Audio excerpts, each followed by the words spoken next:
Hello Dragon Wisps, welcome to today's video. I'm Joseph, also known as the Dragon Whisperer. Today I'm going to be doing Chapter 9 of Twilight.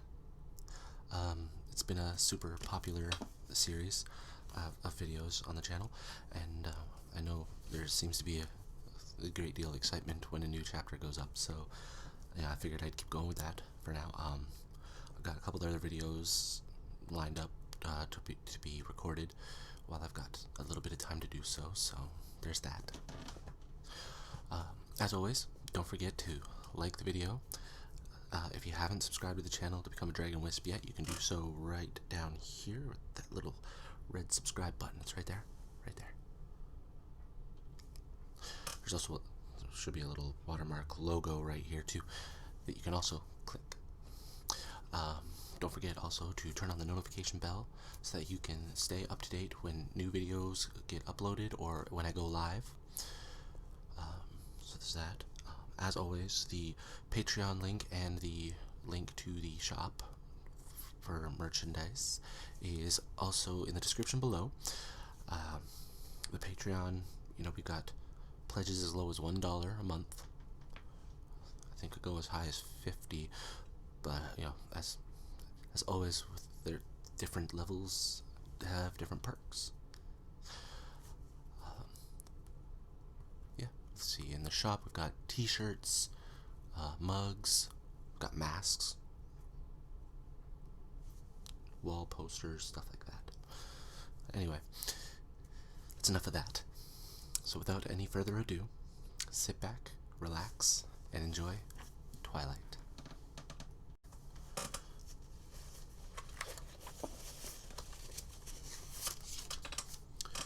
Chapter 9.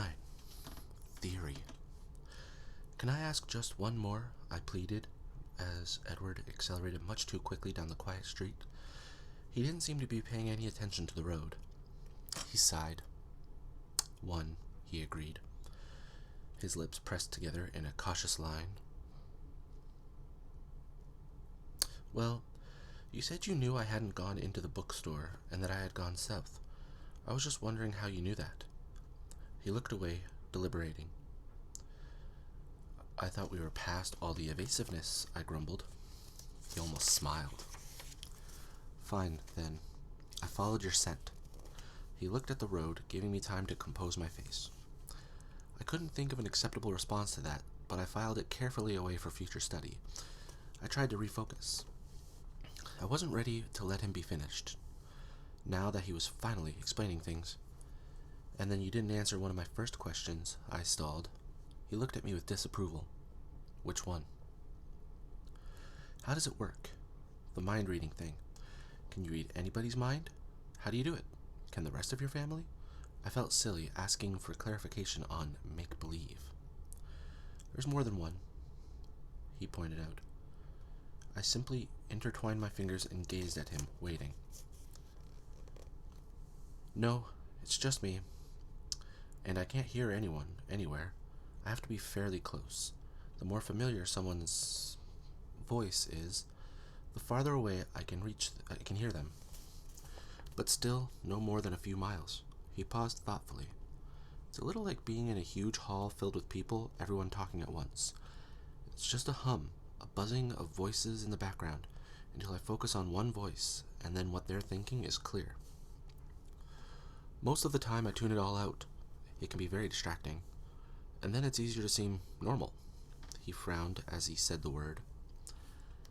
When I'm not accidentally answering someone's thoughts, rather than their words. Why do you think you can't hear me? I asked curiously.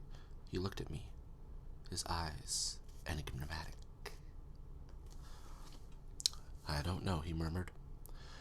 The only guess I have is that maybe your mind doesn't work the same way the rest of theirs do. Like your thoughts are on the AM frequency, and I'm only getting FM. He grinned at me, suddenly amused. My mind doesn't work right? I'm a freak? The words bothered me more than they should. Probably because his speculation hit home. I'd always suspected as much, and it embarrassed me to have it confirmed. I hear voices in my mind, and you're worried that you're the freak? He laughed.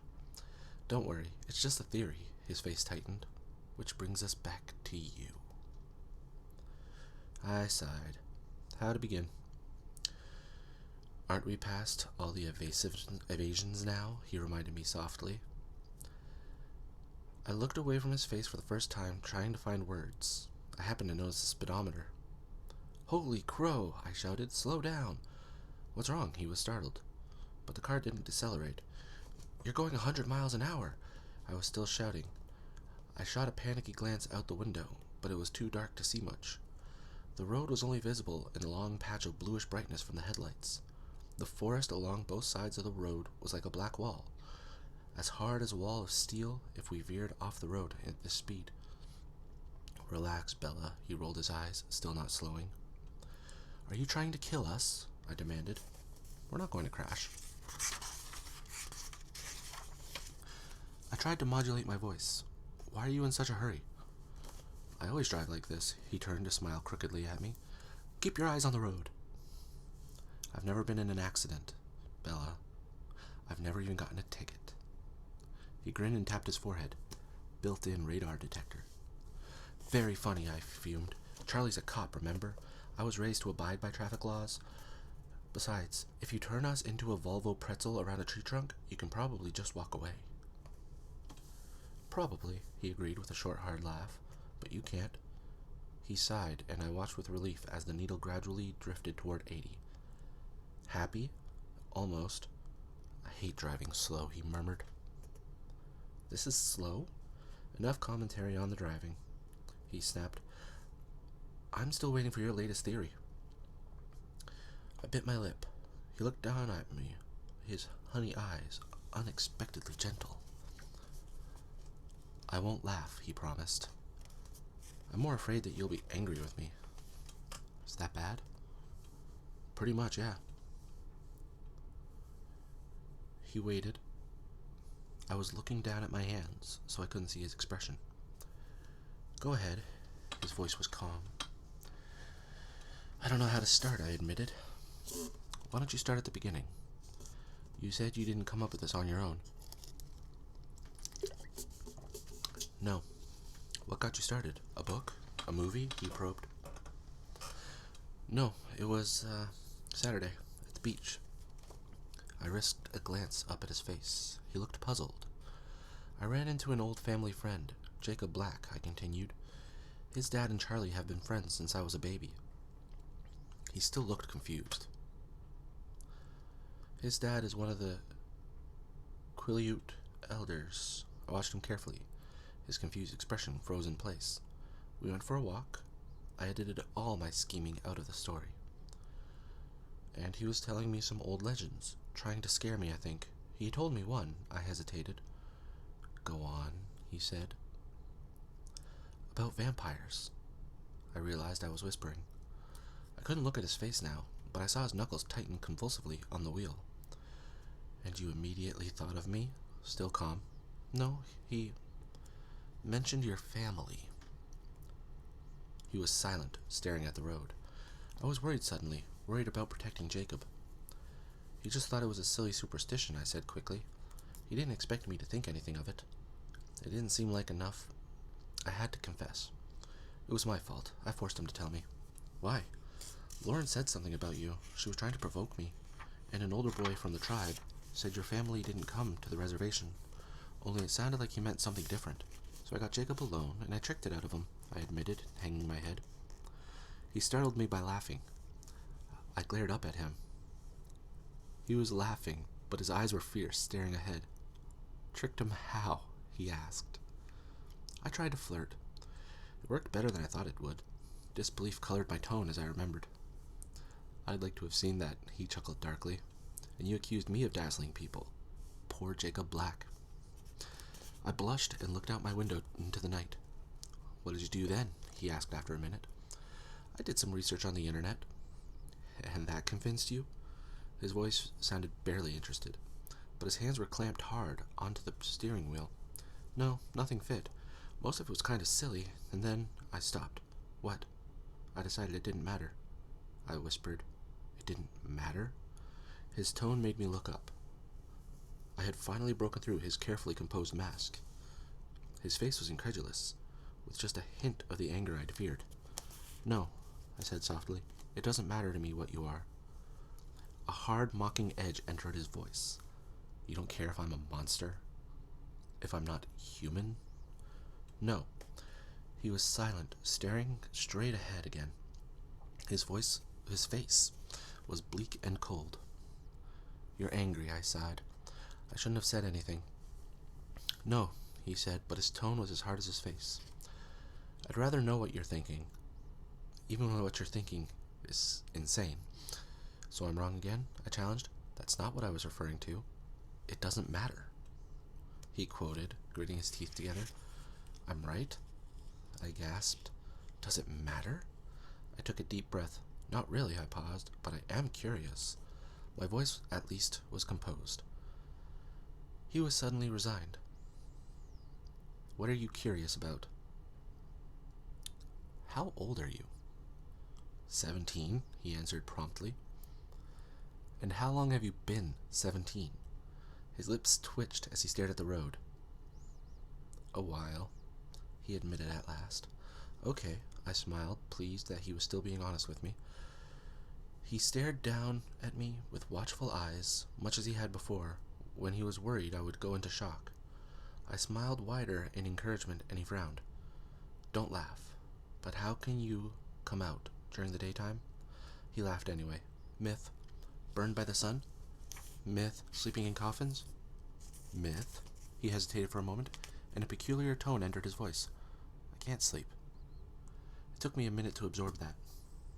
At all? Never, he said, his voice nearly inaudible. He turned to look at me with a wistful expression. The golden eyes held mine, and I lost my train of thought.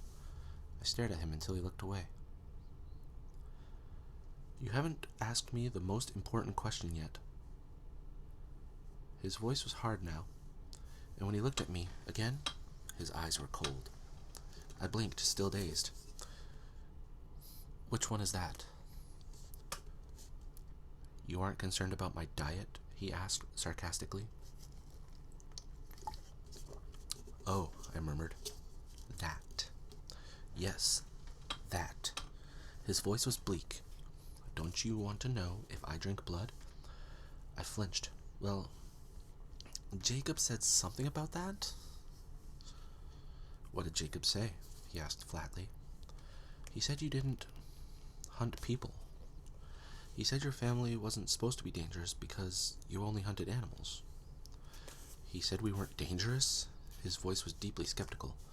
Not exactly. He said you weren't supposed to be dangerous. But the Quileutes still didn't want you on their land, just in case. He looked forward, but I couldn't tell if he was watching the road or not. So was he right about not hunting people? I tried to keep my voice as even as possible. The Quileutes have a long memory, he whispered. I took it as a confirmation. Don't let that make you complacent, though, he warned me. They're right to keep their distance from us. We are still dangerous. I don't understand. We try, he explained slowly. We're usually very good at what we do. Sometimes we make mistakes. Me, for example, allowing myself to be alone with you. This is a mistake. I heard the sadness in my voice, but I didn't know if he could as well. A very dangerous one. We were both silent then. I watched the headlights twist with the curves of the road. They moved too fast. It didn't look real. It looked like a video game. I was aware of the time slipping away so quickly, like the black road beneath us, and I was hideously afraid that I would never have another chance to be with him like this again. Openly, the walls between us gone for once. His words hinted at an end, and I recoiled from the idea. I couldn't waste 1 minute I had with him. Tell me more, I asked desperately, not caring what he said, just so I could hear his voice again. He looked at me quickly, startled by the change in my tone. What more do you want to know? Tell me why you hunt animals instead of people, I suggested, my voice still tinged with desperation. I realized my eyes were wet, and I fought against the grief that was trying to overpower me. I don't want to be a monster. His voice was very low. But animals aren't enough? He paused. I can't be sure, of course, but I'd compare it to living on tofu and soy milk. We call ourselves vegetarians, our little inside joke. It doesn't completely it doesn't completely sorry, I'm on a bit of a it doesn't completely satiate the hunger, or rather thirst. But it keeps us strong enough to resist, most of the time. His voice turned why am I doing this? His voice turned ominous. Sometimes it's more difficult than others. Is it very difficult for you now? I asked. He sighed. Yes. But you're not hungry now, I said confidently, stating, not asking. Why do you think that? Your eyes. I told you I had a theory. I've noticed that people, men in particular, are crabbier when they're hungry. He chuckled. You are observant, aren't you? I didn't answer. I just listened to the sound of his laugh, committing it to memory. Were you hunting this weekend with Emmett? I asked, when it was quiet again. Yes, he paused for a second, as if deciding whether or not to say something. I didn't want to leave, but it was necessary. It's a bit easier to be around you when I'm not thirsty. Why didn't you want to leave? It makes me anxious to be away from you. His eyes were gentle but intense, and they seemed to be making my bones turn soft. I wasn't joking when I asked you to try not to fall in the ocean or get run over last Thursday. I was distracted all weekend, worrying about you. And after what happened tonight, I'm surprised that you did make it through a whole weekend unscathed. He shook his head and then seemed to remember something. Well, not totally unscathed. What? Your hands, he reminded me. I looked down at my palms, at the almost healed scrapes across the heels of my hands. His eyes missed nothing. I fell, I sighed. That's what I thought. His eyes curved up at the corners.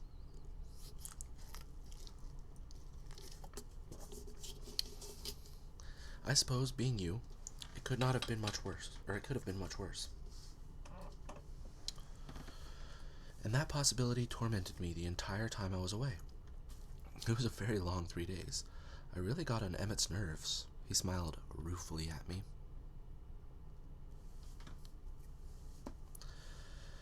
3 days? Didn't you just get back today? No, we got back Sunday. Then why weren't any of you at school? I was frustrated, almost angry, as I thought of how much disappointment I had suffered because of his absence. Well, you asked if the sun hurt me, and it doesn't. But I can't go out in the sunlight. At least not where anyone can see. Why? I'll show you sometime, he promised. I thought about it for a moment. You might have called me, I decided. He was puzzled, but I knew you were safe. But I didn't know where you were.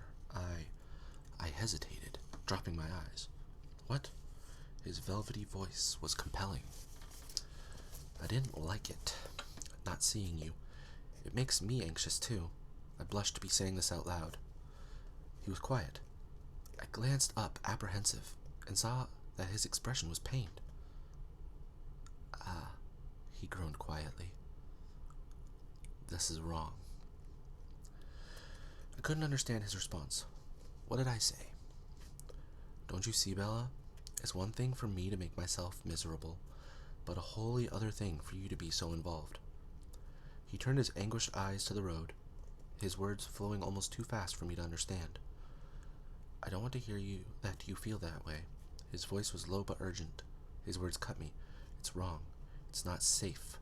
I'm dangerous, Bella. Please grasp that. No.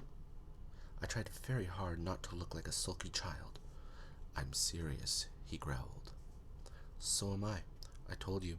It doesn't matter what you are. It's too late. His voice whipped out, low and harsh. Never say that. I bit my lip and was glad he couldn't know how much that hurt. I stared out at the road. We must be close now. He was driving much too fast. What are you thinking? He asked, his voice still raw. I just shook my head, not sure if I could speak. I could feel his gaze on my face, but I kept my eyes forward. Are you crying? He sounded appalled. I hadn't realized the moisture in my eyes had brimmed over. I quickly rubbed my hand across my cheek, and sure enough, traitor tears were there, betraying me.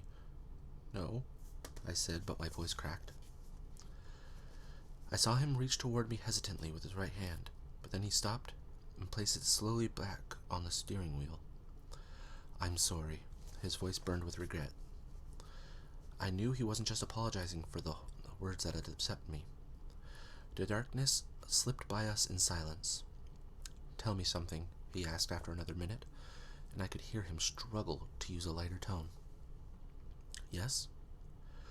What were you thinking tonight, just before I came around the corner? I couldn't understand your expression, but you didn't look scared. You looked like you were concentrating on very hard on something. I was trying to remember how to incapacitate an attacker. Self-defense. I was going to smash his nose into his brain. I thought of the dark-haired man with a surge of hate. You were going to you were going to fight them? This upset him. Didn't you think about running? I fall down a lot when I run, I admitted. What about screaming for help? I was getting to that part. He shook his head. You were right. I'm definitely fighting fate, trying to keep you alive. I sighed. We were slowing, passing into the boundaries of Forks. It had taken less than 20 minutes. Will I see you tomorrow? I demanded. Yes. I have a paper due too, he smiled. I'll save you a seat at lunch. It was silly after everything we'd been through tonight. How that little promise sent flutters through my stomach and made me unable to speak. We were in front of Charlie's house. The lights were on, my truck in its place, everything utterly normal. It was like waking from a dream. He stopped the car, but I didn't move. Do you promise to be there tomorrow? I promise. I considered that for a moment, then nodded. I pulled his jacket off, taking one last whiff. You can keep it. You don't have a jacket for tomorrow, he reminded me. I handed it back to him. I don't want to have to explain that to Charlie. Oh, right, he grinned. I hesitated, my hand on the door handle, trying to prolong the moment. Bella? He asked in a different tone, serious but hesitant. Yes? I turned back to him too eagerly. Will you promise me something? Yes, I said, and instantly regretted my unconditional agreement. What if he asked me to stay away from him? I couldn't keep that promise. Don't go into the woods alone. I stared at him in blank confusion. Why? He frowned, and his eyes were tight as he stared past me out the window. I'm not always the most dangerous thing out there. Let's leave it at that. I shuddered slightly at the sudden bleakness in his voice, but I was relieved. This at least was an easy promise to honor. Whatever you say. I'll see you tomorrow, he sighed, and I knew he wanted me to leave now. Tomorrow, then. I opened the door unwillingly. Bella? I turned and he was leaning towards me. His pale, glorious face, just inches from mine. My heart stopped beating. Sleep well, he said. His breath blew in my face, stunning me. It was the same exquisite scent that clung to his jacket, but in a more concentrated form. I blinked, thoroughly dazed. He leaned away. I was unable to move until my brain had somewhat unscrambled itself. Then I stepped out of the car awkwardly, having to use the frame for support. I thought I heard him chuckle, but the sound was too quiet for me to be certain. He waited till I had stumbled to the front door, and then I heard his engine quietly rev. I turned to watch the silver car disappear around the corner. I realized it was very cold. I reached for the key mechanically, unlocked the door, and stepped inside. Charlie called from the living room. Bella? Yeah, Dad, it's me. I walked in to see him. He was watching a baseball game. You're home early. Herm? You're home early. Am I? I was surprised. It's not even 8 yet, he told me. Did you girls have fun? Yeah, it was lots of fun. My head was spinning as I tried to remember all the way back to the girls' night out I had planned. They both found dresses. Are you alright? I'm just tired. I did a lot of walking. Well, maybe you should go lie down. He sounded concerned. I wondered what my face looked like. I'm just going to call Jessica first. Weren't you just with her? He asked, surprised. Yes, but I left my jacket in her car. I want to make sure she brings it tomorrow. Well, I'll give her a chance to get home first. Right, I agreed. I went to the kitchen and fell exhausted into a chair. I was really feeling dizzy now. I wondered if I was going to go into shock after all. Get a grip, I told myself. The phone rang suddenly, startling me. I yanked it off the hook. Hello? I asked breathlessly. Bella?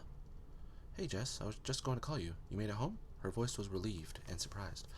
Yeah, I left my jacket in your car. Could you bring it to me tomorrow?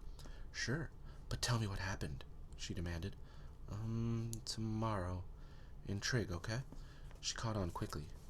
Oh, is your dad there? Yeah, that's right.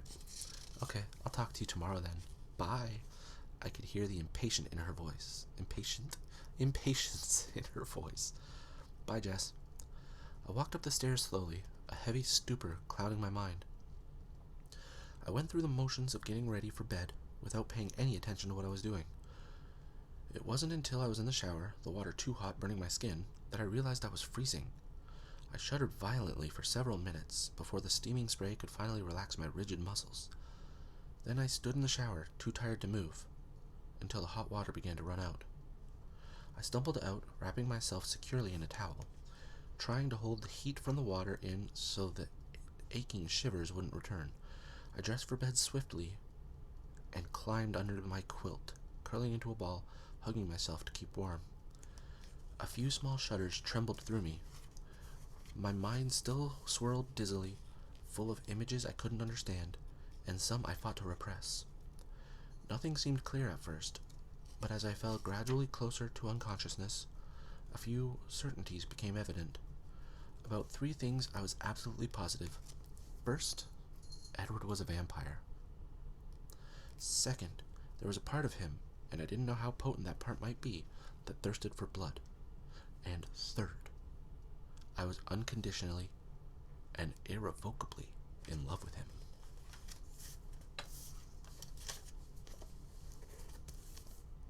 Oh my. I hope you enjoyed today's video.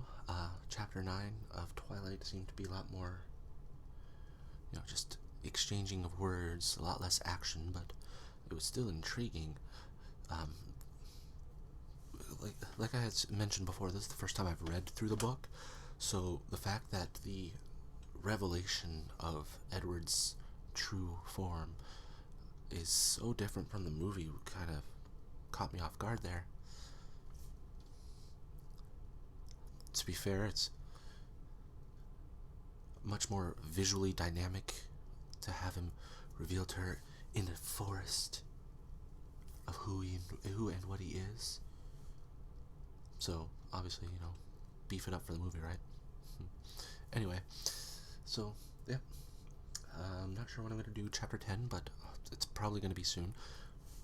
I have a goal to finish this book by the end of the year, so I've got a couple months to do so, hopefully.